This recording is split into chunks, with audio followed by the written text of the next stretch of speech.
మనిద్దరి మధ్యలో ఏ జన్మలో ఏ తీరని రుణం ఉందో, మరెందుకు ఇంతలో ఈ బంధనం ఇన్నింతలు పెరిగిందో, అమాయకమైన నీ చిన్నారి నవ్వును ఏ తల్లి కందో, ఇటే నీ దారి ఉందని నిన్ను ఏ సుడి గాలి పంపిందో.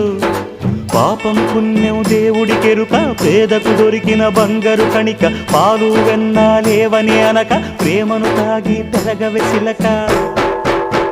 వలేసే పాడు లోకం కంటపడక ఉండు నాయనక, ఇలా నా గుండెలోనే గువ్వల కొలు ఉండిపోయింక. ఇటే పోస్తే ఎమున్నైనా నిలేస్తానే, మరింక ఏ కీడు నీ వంక రాలేదు.